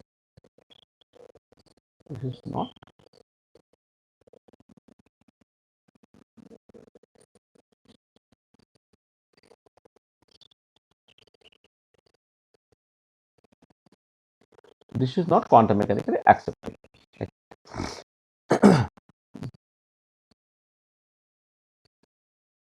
আর 3 নম্বর হচ্ছে সাই X equal two ধরো তোমার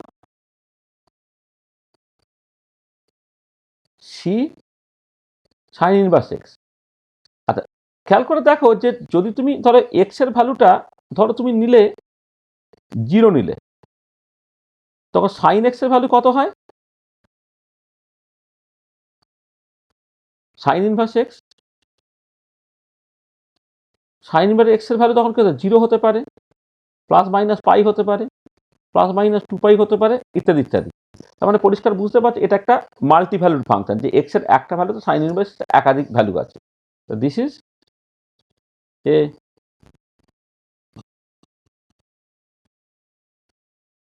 মাল্টি ভ্যালুড ফাংশন। কিন্তু quantum mechanically acceptable হতে গেলে কি হবে?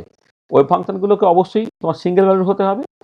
সাইন ইনভার্স এক্স একটা multi valued function, it is A multi valued function, and hence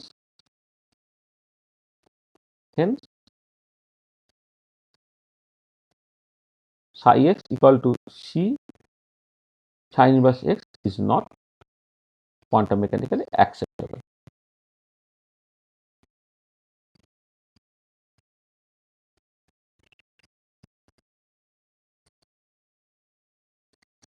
তার মানে যদি তোমাকে এরকম দিয়ে দেয় যে একটা ফাংশন বলে দিল সেটা কোয়ান্টাম মেকানিক্যালি অ্যাকসেপ্টেবল কি অ্যাকসেপ্টেবল নয়, তুমি বলো। তো তোমাকে যেটা করতে হবে যে যদি ফাংশনটা অ্যাকসেপ্টেবল হয় তাহলে চারটে ক্রাইটেরিয়া স্যাটিসফাই হচ্ছে দেখাতে হবে। আর যদি ওটা অ্যাকসেপ্টেবল না হয় তাহলে কি কারণে অ্যাকসেপ্টেবল হচ্ছে না সেই কারণটাকেও শুধু উল্লেখ করলেই চলবে। তাহলে আমি ট্যান ইনভার্স এক্সটা হচ্ছে কোয়ান্টাম মেকানিক্যালি অ্যাকসেপ্টেবল না, কারণ একটা ভ্যালু অন্তত পেলাম পাই বাই টু, যেখানে ফাংশনটা ইনফিনিটি হয়ে যাচ্ছে। আবার ধরো তুমি যখন সাইন ইনভার্স এক্স বলছো, তুমি কেন ওটা অ্যাকসেপ্টেবল হচ্ছে? কারণ এটা সিঙ্গেল ভ্যালুর হচ্ছে না। তো যখন সাইন এক্স বলছো এটা কোয়ান্টাম মেকানিক্যালি অ্যাকসেপ্টেবল যখন বলছো, তখন কিন্তু চারটে ক্রাইটেরিয়া স্যাটিসফাইড হচ্ছে, সেটা তুমি দেখাতে পারছো। আর যদি তুমি ছবি আঁকতে পারো তাহলে তোমার পক্ষে বোঝা খুব সহজ যে চারটে ক্রাইটেরিয়া একবারে তোমার স্যাটিসফাইড হলো কি হলো না। ঠিক আছে, এটা তুমি মাথায় রাখবে, বুঝছে? আচ্ছা, আর একটা জিনিস একটুখানি এখানে বলে নিই এই কনটেক্সটে, সেটা হচ্ছে যে আমার তো শ্রোডিঞ্জার ইকুয়েশন যেটা লিখেছিলাম সেটা তো টাইম ইন্ডিপেন্ডেন্ট শ্রোডিঞ্জার ইকুয়েশন। আর একটা ইকুয়েশন আছে, এটা আমাদের যদিও কোথাও কাজে লাগবে না, মানে তোমাদের যা যা তোমাদের যা সিলেবাস তাতে কোথাও কাজে লাগবে না, তবু একটু এখানে বলে নেওয়া যাক। সেটা হচ্ছে যে এমনিতে শ্রোডিঞ্জার ইকুয়েশন বা time dependent Schrodinger equation. Time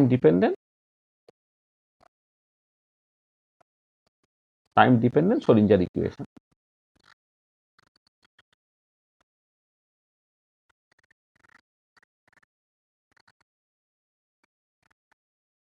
দেখো, টাইম ডিপেন্ডেন্ট শ্রোডিঞ্জার ইকুয়েশনটা এরকম, সেটা হচ্ছে এরকম দেখতে যে H psi equal to I H cross del psi del t, H psi equal to I H cross del psi del t. আচ্ছা, যেখানে দেখো এইচটা যেটা অলরেডি আমি লিখেছিলাম minus H cross square by twice M del square plus v, এটা this depend only on position coordinate, মানে এর সঙ্গে এটা টাইমের উপর কোনো রকম ভাবে নির্ভর করে না, অনলি অন পজিশন কোঅর্ডিনেট। আর সাইটা যেটা, এইটা হচ্ছে তোমার এই যে functions of both position and time, এইটা কিন্তু মানে it is a function of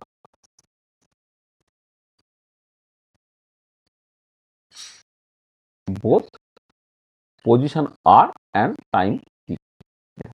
এইটা হচ্ছে তোমার time dependent Schrodinger equation. This is the time dependent Schrodinger equation, H psi equal to I H cross del psi del টি।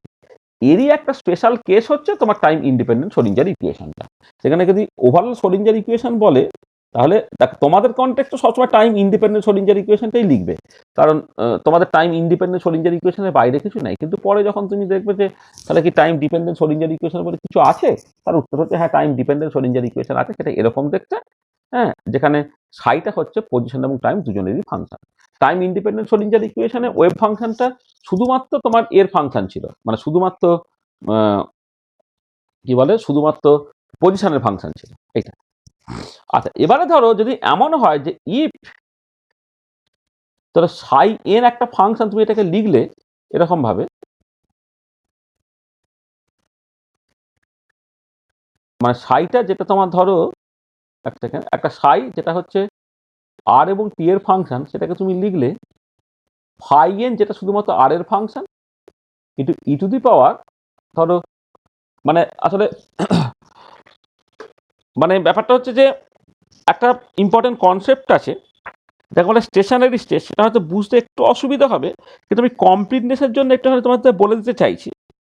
সেটা ধরো একটা function তুমি এইরকমভাবে লিখলে, সেটা হচ্ছে যে এই যে ওয়েভ ফাংশনটা সেটা তো পজিশন এবং টাইম দুজনেরই ফাংশন। এবার টাইম ইন্ডিপেন্ডেন্ট শ্রোডিঞ্জার ইকুয়েশনকে স্যাটিসফাই করে এই ইকুয়েশনটা, ধরো যেখানে ফাইএনটা হচ্ছে টাইম ইন্ডিপেন্ডেন্ট শ্রোডিঞ্জার ইকুয়েশন ওবে করে এইটা। এবার তার সাথে তুমি একটা এরকম গুণ করেছো E to the power minus I E N T by H cross, এটা তুমি করে দিয়েছো যেখানে না, যেখানে এই হ্যামিল্টনিয়ান অপারেটর ফাইএন সেটা হচ্ছে তোমার ইএন ইন্টু ফাইএন, মানে এখানে ইএন এর এই যে মানে তুমি বুঝে গেছো, ফাইএন এর মানে বুঝে গেছো, মানে যেটা কথা হচ্ছে যে ওভারঅল যে ওয়েভ ফাংশন এটা পজিশন এবং টাইমের ফাংশন, সেটা হচ্ছে একটা শুধুমাত্র স্পেস পারের উপর ডিপেন্ড করে সেইটা ইন্টু টাইম পারের উপর ডিপেন্ডেন্স কিন্তু এরকম হয়ে যায়। তাই ইফ এইটা, দেন তুমি যেটা দেখতে পাবে, দেন যেটা দেখতে পাবে যে সাইএন আরটি তার মডিউলাসের স্কোয়ারটা, এইটা জাস্ট ফাইএন আর তার মডিউলাসের স্কোয়ারের সঙ্গে সমান হয়ে যাবে। তার মানে এইটা তো প্রবাবিলিটি রিপ্রেজেন্ট করে, তার মানে প্রবাবিলিটি ডেনসিটিটা density is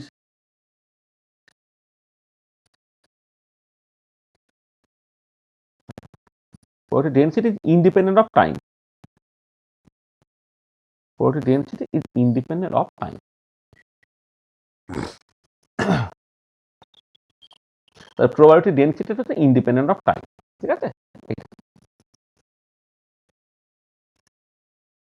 তা দেখো মানে যেটা কথা হচ্ছে কিছুই না, তুমি এইটা তো কমপ্লেক্স কনজুগেট যখন গুণ করবে E to the power minus I N T আর একটা E to the power plus I N T হয়ে যাবে, কেটে যাবে, করে ফাই এন আর মডিউলাসের স্কোয়ার হয়ে যাবে। মানে দেখো ওয়েভ ফাংশনটা টাইমের উপর ডিপেন্ড করলে কিন্তু probability density is independent of time. তাহলে this state is called the stationary state. আচ্ছা, এই স্টেশনারি স্টেটের গল্পটা কেন আমি বললাম, কারণ বোর্ড থিওরিতে যে অরবিটগুলো তুমি পেয়েছিলে সেই অরবিটগুলো বেসিক্যালি স্টেশনারি স্টেট। কারণটা কি? কারণ ওই অরবিটে ইলেকট্রন যখন ঘোরে তখন সে এনার্জি অ্যাকসেপ্টও করে না, এনার্জি রিলিজও করে না, তার এনার্জিটা পুরো ফিক্স থাকে। সেই ধরনের স্টেটকে বলা হয় স্টেশনারি স্টেট। পরে যখন কোয়ান্টাম মেকানিক্যাল মডেল বা ওয়েভ মেকানিক্যাল মডেল দিয়ে তুমি জাস্ট অ্যাটমিক স্ট্রাকচারটাকে বোঝার চেষ্টা করবে, তখন যে অরবিটালগুলো হবে সেই অরবিটালগুলো তোমার স্টেশনারি অরবিটাল।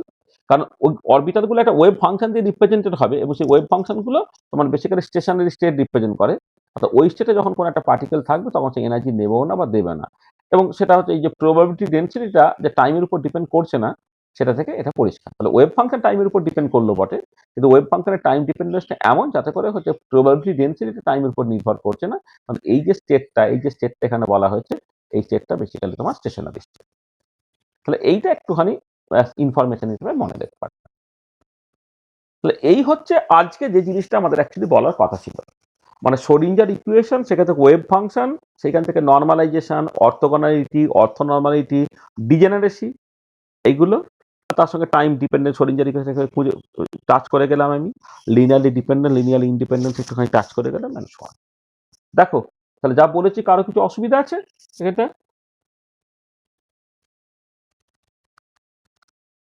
ঠিক আছে তো? স্যার হ্যাঁ এই বল। লাস্টের দিকে টাইম ডিপেন্ডেন্ট স্ক্রডিঞ্জার ইকুয়েশন একটু আবার বুঝিয়ে দেবে? এটা কিছুই নাই, যে এই ইকুয়েশনটা দেখো, H psi equal to I H cross del psi del t, এটাকে বলা হয় টাইম ডিপেন্ডেন্ট শ্রোডিঞ্জার ইকুয়েশন। যেখানে এই যে সাই যেটা লেখা হয়েছে, সেই সাইটা কিন্তু এখন শুধুমাত্র পজিশনের ফাংশন নয়, সাইটা পজিশন এবং টাইম দুজনেরই ফাংশন। আর হ্যামিল্টনিয়ান অপারেটরটা অ্যাজ ইউজুয়াল যেমন ছিল সেটাই আছে। তাহলে এই হ্যামিল্টনিয়ান অপারেটরটা শুধুমাত্র পজিশনের ফাংশন, এখানে কিন্তু কোথাও কোনো টাইম নেই। আর তাহলে বাঁ দিকটা হচ্ছে পজিশনের রেসপেক্টে ডেরিভেটিভ, আর ডান দিকটা রেসপেক্টে হচ্ছে টাইমের রেসপেক্টে ডেরিভেটিভ। তাহলে এমনি সাইটা তোমার পজিশন এবং টাইম দুজনের উপরে নির্ভর করছে। তাহলে যখন ডেল সাই ডেল টি বলবে, তখন সাইটাকে টি এর রেসপেক্টে ডেরিভেটিভ করবে, পজিশনটা ইনট্যাক্ট রয়ে যাবে। আর বাঁ দিকটা যখন এইচ সাই করবে তুমি, এইচ এর মধ্যে যেহেতু শুধুমাত্র পজিশন পার্টগুলো আছে, সেখানে টাইম পার্টটা অ্যাজ ইট ইজ রয়ে যাবে, শুধু পজিশন পার্টের উপরে এটা কাজ করবে। করে এই হচ্ছে তোমার ওভারঅল ইকুয়েশনটা, এটাকে বলে time dependent Schrodinger equation. Time independent Schrodinger ইকুয়েশনটা যে টাইম ডিপেন্ডেন্ট শ্রোডিঞ্জার ইকুয়েশন, একটা স্পেশাল কেস এটা। আর এখানে আমি যেটা করেছি, যে ধরো এই যে ওয়েভ ফাংশনটা, সেটা যদি তোমার পজিশন এবং টাইম দুজনের উপর ফাংশন হয়, এবং সেটাকে যদি তুমি এরকমভাবে প্রোডাক্ট সেপারেবল ফর্মে লিখতে পারো, যে পজিশন পার্ট কিন্তু টাইম পার্ট, যেখানে টাইম পার্টটা এরকম দেখতে, এবং এখানে ফাই এন বা ইএন এর বৈশিষ্ট্য, ফাই এন ইএন কোথা থেকে পাচ্ছ, time independent Schrodinger equation, H phi n equal to E n phi n, এই ফাই এনটা হচ্ছে এই ফাই এন, আর এই এনার্জিটা হচ্ছে তোমার এই এনার্জিটা যদি হয়, তাহলে তুমি প্রবাবিলিটি ডেন্সিটি যখন ক্যালকুলেট করবে, তখন পরিষ্কার দেখো ওয়েভ ফাংশনটা স্পেশালি টাইমের উপর ডিপেন্ড করেছে, টি এর উপর ডিপেন্ড করেছে, কিন্তু প্রবাবিলিটি ডেন্সিটি যখন ক্যালকুলেট করবে, তখন দেখবে এই টাইম ডিপেন্ডেন্ট পার্টটা তোমার কেটে চলে যাচ্ছে, কেটে চলে গিয়ে ফাই এন আর মডিউলাসের স্কোয়ারটাই হয়ে যাচ্ছে। সেখানে আমি বললাম যে প্রবাবিলিটি ডেন্সিটিটা ইন্ডিপেন্ডেন্ট অফ টাইম। তাহলে যেখানে প্রবাবিলিটি ডেন্সিটিটা ইন্ডিপেন্ডেন্ট অফ টাইম, তাকে বলা হয় স্টেশনারি স্টেট। ঠিক আছে, এটা একটা স্টেশনারি স্টেট। Okay sir. ঠিক আছে, তাহলে এই হচ্ছে আমাদের যেটা কভার করার কথা ছিল। আচ্ছা, এখানে একটা জিনিস তোমাদের বলে নিই, সেটা হচ্ছে যে এই যে তোমার পরীক্ষায় যদি কোনো একটা ফাংশন সেটা কোয়ান্টাম মেকানিক্যালি অ্যাকসেপ্টেবল কি অ্যাকসেপ্টেবল নয় দেয়, আমাদের বইয়ে প্রচুর এক্সাম্পল দেওয়া আছে তার ছবি সমেত। তো সেই এক্সাম্পলগুলো একটু ভালো করে দেখে নেবে। জিনিসগুলো আগে থেকে তোমার জেনে যাওয়া দরকার, নাহলে পরীক্ষার হলে গিয়ে তুমি যদি খুঁজে খুঁজে বোঝার চেষ্টা করো বা বুঝে বুঝে বোঝার চেষ্টা করো এটা অ্যাকসেপ্টেবল হচ্ছে কি হচ্ছে না, তখন তোমার অনেক সময় লেগে যাবে। হ্যাঁ, সেখানে তুমি ওই বইয়ে যে এক্সাম্পলগুলো দেওয়া আছে সেই এক্সাম্পলগুলো একটুখানি পড়ে নেবে এবং ওই চ্যাপ্টারটা তুমি কমপ্লিট করে নেবে। তো আজকে আমরা এই পর্যন্তই করলাম। তাহলে নেক্সট ক্লাসে যেটা আমরা করব, নেক্সট ক্লাসে হচ্ছে wave mechanical model,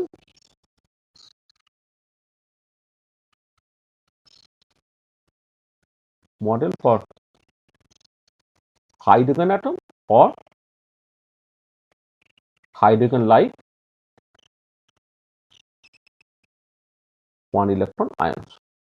hydrogen atom বা হাইড্রোজেন লাইক 1 ইলেকট্রন আয়ন্স, তার জন্য আমাকে এটা করতে হবে। মানে নেক্সট ক্লাসে আমি এইটা নিয়ে আলোচনা করবো আর কি, যেখানে অরবিটাল টরবিটাল হ্যানা ত্যানা সব আসতে পারে। তো আজকে আমরা এখানে রেখে দিচ্ছি। End of lecture.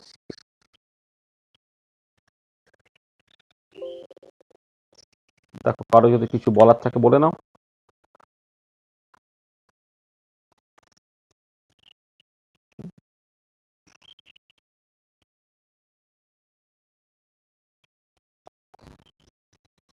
দেখো বুঝতে পেরেছো সব?